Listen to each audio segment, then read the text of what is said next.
Top, lagu top nih, Jump, Van Halen. Tahun 83 kayaknya keluar. Enggak, di Wisconsin. Assalamualaikum warahmatullahi wabarakatuh. Makasih kepada Wowi sama Helmi selalu ngundang. Saya mau cerita mengenai dua hal. Yang pertama mengenai sejarah. Yang kedua mengenai kewirausahaan. What it takes to be successful sebagai wirausaha. Tapi yang pertama dalam konteks sejarah, itu lebih dalam konteks kejayaan zaman Islam. Kalau kita ngelihat ilmu pengetahuan atau ilmu alam, itu ada ukuran yang dipakai untuk memberikan pengakuan. Apakah seorang ilmuwan itu keren apa enggak di era kontemporer atau modern. Itu namanya Nobel. Nobel itu yang diprakarsai oleh orang namanya Nobel, orang Swedia. Itu dia dulu ahli dinamit, ahli kimia, insinyur, terus kaya banget. Dia menyediakan dana, wadah, untuk memberikan pengakuan pada siapapun di seluruh dunia. Dimulai di tahun 1901, lebih dari 100 tahun yang lalu. Untuk bidang fisika, kimia, matematika, biologi, ekonomi, sastra, dan perdamaian. Nah kalau kita kupas, itu ada yang bidang science, ada yang bidang non-science. Dalam 121 tahun terakhir, dalam sains, itu penghargaan yang diberikan, itu sudah 631. Dalam bidang sains saja, 631. Dan dari 631, itu 66% dimenangkan oleh orang Kristen. 24% dimenangkan oleh orang Yahudi. Mau tebak berapa persen yang dimenangkan oleh orang Islam? 0,5% dari 631 hadiah Nobel. Persisnya 3 orang Muslim dalam 121 tahun. Dan yang pertama kali itu dimenangkan di tahun 79 oleh seorang ilmuwan fisika namanya Abdus Salam, orang Pakistan. Dan itu pun juga dia sharing dengan ahli fisika lainnya namanya Steven Weinberg. Yahudi, Amerika, mantan guru saya dulu. Yang kedua, orang Mesir dalam bidang kimia. Yang ketiga, orang Turki dalam bidang kimia juga. Mau tahu populasi Muslim di dunia itu berapa persen dan berapa jumlahnya? Populasi dunia itu kan 7,8 miliar. Tapi populasi Islam atau Muslim itu 1,8 miliar. Kurang lebih 23%. Kalau kaum Nasrani, Katolik, itu 2,5 miliar dari 7,8 miliar. Kurang lebih 32-33%.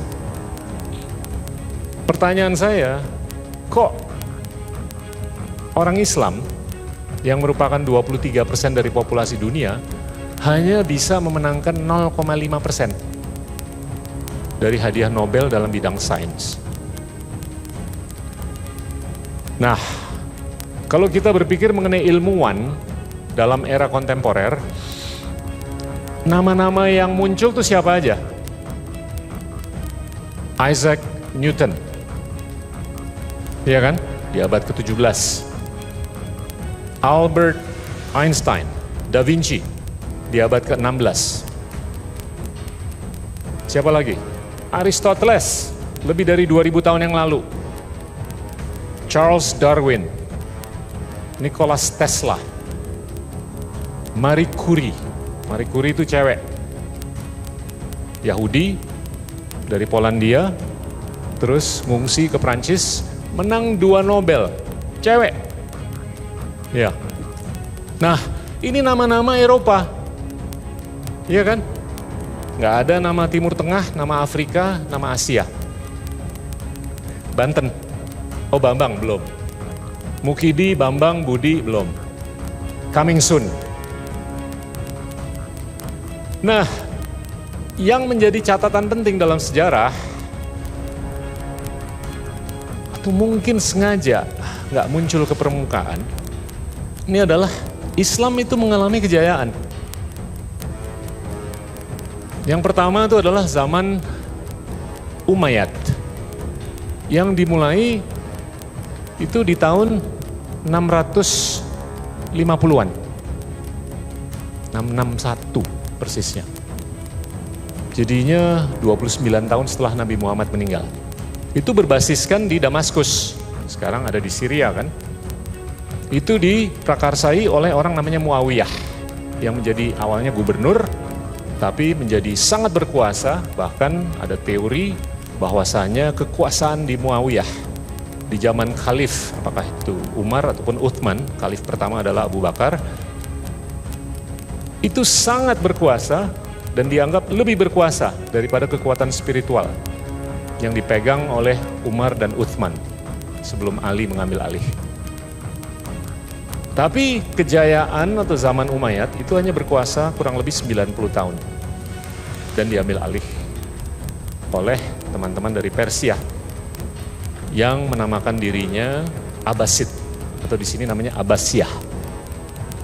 Abbasid ini berkuasa selama 500 tahun. Dari 750-an sampai 1258. Dalam 500 tahun ini, ratusan ilmuwan. Mungkin bapak-bapak dan ibu-ibu, teman-teman nggak sadar bahwasanya 2/3 dari nama-nama bintang yang ada di galaksi Milky Way itu nama Arab. Dinamakan oleh ahli astronomi yang hidup di era Abbasid selama 500 tahun. Terus ada orang namanya Ibnu Sina. Dia menulis karya namanya The Canon of Medicine yang menjadi basis untuk ilmu kedokteran. Untuk bukan hanya Timur Tengah dan era Islam, tapi sampai ke abad ke-19 di Eropa. Ada namanya Al-Biruni. Al-Biruni ini ahli trigonometri yang menemukan teori untuk mengukur panjang lingkaran planet bumi. Tahu nggak? Di abad ke-9 dan 10 itu mereka sudah menemukan bahwasanya lingkaran bumi itu 40.000 kilometer. Fast forward 1000 tahun, ternyata akurasinya itu cuman off di bawah 1%. Ini sudah ditemukan 1000 tahun yang lalu. Ada yang namanya Al-Khwarizmi. Dia itu ahli matematika. Dia menulis buku The Compendium of Additions and Deductions. Intinya penambahan dan pengurangan, namanya Al-Jabar. Al-Jabar Muqaddalah. Dan teorinya dia itu menjadi dasar. Bahkan kata algoritma itu berdasarkan dari Al-Khwarizmi. Terus ada juga ilmuwan yang menemukan alkimia. Kimia, chemistry, itu dari alkimia. Dan alkimia menjadi alkemi.